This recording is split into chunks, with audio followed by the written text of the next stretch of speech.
తెలుగు నాటకరంగపు దివ్యకీర్తి శ్రవణ శుభదము వినుడి రసజ్ఞులారా.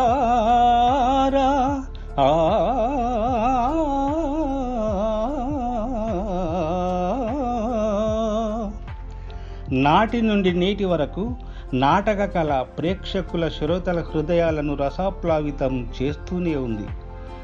ఆ నాటక ప్రక్రియ విశేషాలను నటులు, గాయకులు, కవి, వక్త, రాగావధాని, నంది అవార్డు గ్రహీత శ్రీ చిమ్మపూడి శ్రీరామమూర్తి గారితో ఆర్జే జయదుర్గ ముఖాముఖి ద్వారా తెలుసుకుందాం.